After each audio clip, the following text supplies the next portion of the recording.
Hello everyone, I am the Desert Gardener, and today I have a question for you.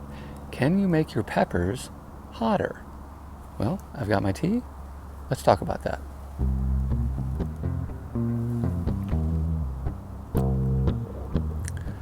So there are a lot of myths on the internet concerning how to make your peppers hotter. So let's talk about the most common ones. For example, there is one where if you add nitrogen and sulfur to your soil, it'll make the peppers hotter. Now, is that true? Well, not really. It is a well-known fact that if your plant is deficient in nitrogen and sulfur, the peppers will be more mild. So by adding that, you can bring the peppers back up to their normal level. But adding extra nitrogen and extra sulfur isn't going to make them any hotter than it would normally be. So I have to call this one busted. It's not going to make them hotter than they would be anyway. So the next one is Epsom salts. Now, you know me, I hate those Epsom salts myths because they're pretty much all wrong.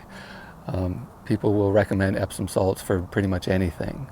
So unless the problem you're having is a magnesium deficiency, adding Epsom salts is not going to help at all. In fact, adding too much Epsom salts can actually cause problems down the road, as well as making blossom end rot worse. So that one's definitely busted. So the last one, and this is probably the most common one, and that is restricting water. So in other words, if you wait till your plant starts to droop and wilt a little bit before watering it, it's supposed to stress the plant and make the peppers hotter. Now, is that true? Well, for most of us, it's probably not. Now, there are a lot of studies on this, and some of them suggest that it works, and some of them suggest that it doesn't. Now, why the difference? Well, the ones that say that it works are all done in places where the humidity level is really high, places like Thailand and Bolivia. The tests that show that it doesn't work are all done here in the western United States, where the humidity is lower. So it seems to have more to do with humidity than it does really the watering schedule. So since the majority of the people watching are probably in a place where it's not going to work, I'm going to call it busted. However, if you do live in a place where the humidity is really high, then restricting the water like that could make the peppers a little hotter. Not a lot, but a little. Now, it got me thinking, what are some ways that maybe you could make your peppers hotter? Now, in order to understand that, we have to think really hard about what capsaicin is and why the plant is creating it in the first place. So let's say, for example, that I were to damage this pepper pod right here. Something similar to what an animal or an insect would do. And let's say I also lived in an area that was really high in humidity. Now what would happen is that would become the perfect breeding ground for mold, fungus, bacteria, things like that. And the whole reason the plant creates capsaicin, or half the reason anyway, is to fight fungus, specifically a fusarium fungus. And that will kill the seeds and keep the plant from being able to reproduce. And capsaicin, the chemical that makes the peppers hot, is an antifungal. So this is the plant's defense mechanism for fighting fungus. Now it also works on small animals, so like rodents and stuff. They don't like the taste, it's too hot for them, they won't eat it. See, many rodents will just nibble on it and leave the pod on the plant, so the seeds end up getting destroyed, and again, it doesn't spread its seeds. As we talked about before, that's different for, of course, birds. Birds can't taste capsaicin, and pepper plants and birds have kind of a symbiotic relationship.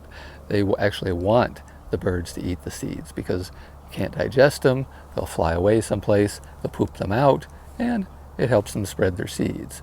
But the main reason is to fight fungus and fight small critters. And it works pretty well.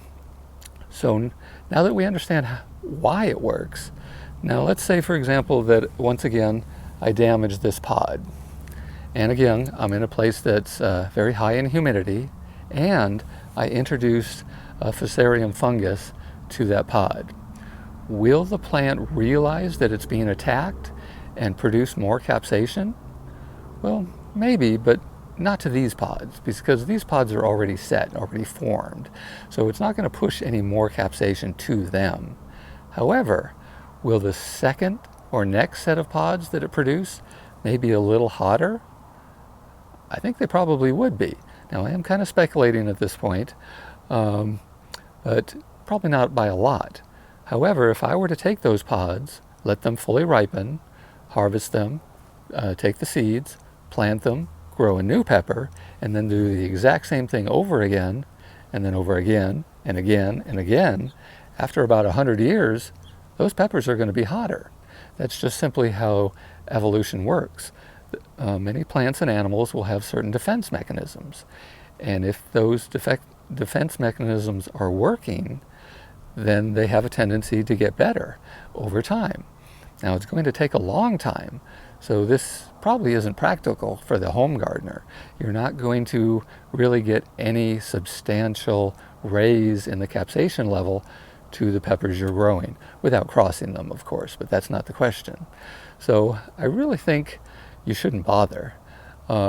If the peppers you're growing are not hot enough, then grow something else. There are thousands of types of peppers available, and you can purchase the seeds all over the place. There really isn't a reason to put a bunch of extra effort trying to make these just a little bit hotter when you can just plant another variety that might be a lot hotter. Just keep moving up the Scoville range until you find something that better meets your needs. And if you get all the way to Carolina Reaper and it's still not hot enough, well, then might I suggest some military grade pepper spray?